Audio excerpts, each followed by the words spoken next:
যাতায়াতের জন্য নয়, যেন গ্রামবাসীর ধান শুকানোর জন্যই ১.৫ কোটি টাকা খরচ করে নদীর ওপর নির্মাণ করা হয়েছে আস্ত একটি ব্রিজ। দুই পাশে বসতবাড়ি, মাঝখানে ৩৩ মিটার লম্বা সেতু। সংযোগ সড়ক না থাকায় কোনো কাজেই আসছে না সেতুটি। ব্রিজটা দিয়ে কি লাভ হইলো? কিন্তু আমাদের তো রাস্তা নাই, রাস্তাটা থাকলে আমার কত সুবিধা হইতো। সরকারি জমি না থাকার পরেও ২০১৪ সালে অপরিকল্পিতভাবে সেতুটি তৈরি করে স্থানীয় সরকার প্রকৌশল অধিদপ্তর এলজিইডি। পরে সেতুতে ওঠার জন্য উভয় পাশে গ্রামবাসী সরু একটি রাস্তা তৈরি করেন। তবে ওই রাস্তা দিয়ে শুধু পায়ে হেঁটেই সেতু পারাপার হতে হয়। কোটি টাকার ব্রিজ হয়েছে, দুই পাশে বাড়িঘর, কোনো রাস্তা নাই।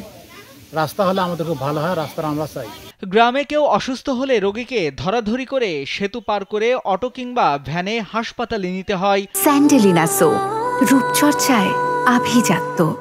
কৃষকরা তাদের উৎপাদিত ফসল পার করতে পারেন বিড়ম্বনায়। অনেক মানুষ অসুস্থ হয়, অসুস্থ হওয়ার ফলে দেখা যায় যে তারা হেঁটে মেন রাস্তা পর্যন্ত যায়। লালমনিরহাট সদর উপজেলার হারাটি ইউনিয়নের কুড়ারপাড় বিলের উপর নির্মিত সেতুটি এখন স্থানীয়দের গলার কাটায় পরিণত হয়েছে। রাস্তা নাই, দুই বাড়ি ঘর, সরকার দিয়ে জমি কিনলে রাস্তা করে তার রাস্তায়। বাজেট এলে দ্রুত কাজ শুরু হবে বলে জানান এলজিইডি নির্বাহী প্রকৌশলী কাউসার আলম। বর্তমানে এই জেলায় একটা প্রকল্প পরিকল্পনাধীন আছে, রংপুর লালমনিরহাট কুড়িগ্রাম যে প্রকল্প, সেই প্রকল্পতে ওটা অন্তর্ভুক্ত করে প্রকল্প পাশ হলে তখন ইনশাল্লাহ বাস্তবায়ন করা হবে। নাইমুল হাসিব, কালবেলা।